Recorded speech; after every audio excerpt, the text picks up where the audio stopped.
इहि संतो न वासन्ति सतो वा नान्वर्तसे तथा हि विपरीताते बुद्धिराचार वर्जिता। जानकी जी रावण से कहती हैं, लगता है तेरे लंका में कोई सज्जन व्यक्ति, विवेकी, धर्मात्मा व्यक्ति नहीं है,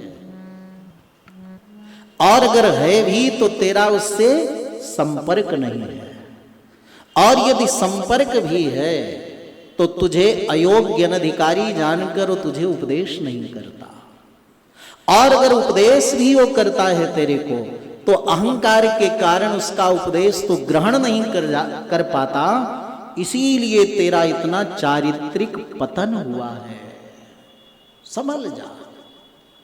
तो अपनी राक्षस जाति को, लंका को बचाना चाहता है तो मैं तुम्हें उपाय बताती हूं। जानती थी माता सीता कि रावण अभिमानी, अभिमान का स्वरूप है ना रावण। रावण का संकल्प था, अपि द्विधा विभज्येयम नानमेयम कथंचन, मेरे सिर के 2 टुकड़े हो जाएं, मैं मर जाऊं स्वीकार है, लेकिन राम के सामने कभी झुकूंगा नहीं। इस कवि को जानकी मां जानती हैं, इसलिए रावण से नहीं कहती शरण में जा। क्या उपदेश देती हैं रावण को? तेन मैत्री भवतु ते यदि जीवितुमिच्छसि। तो जीना चाहता है, राक्षसों को जीवित रखना चाहता है, तो हे रावण तू राम जी के पास जाकर उनका मित्र बन जा। शरणागत वत्सलः, वो बड़े उदार हैं, तुझे मित्र के रूप में स्वीकार कर लेंगे।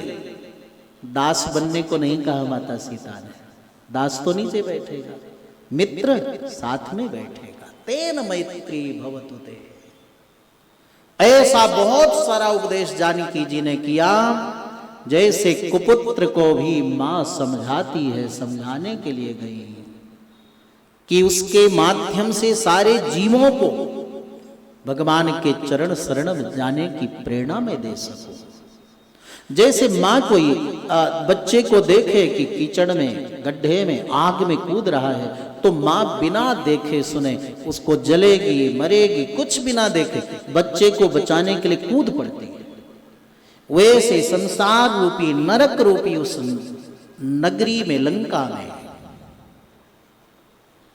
दुष्ट को, रावण को समझाने के लिए माता सीता जाती है, और वहां पहुंच करके ये भी बताया कि प्रभु के प्रति कितना अनन्य होना चाहिए।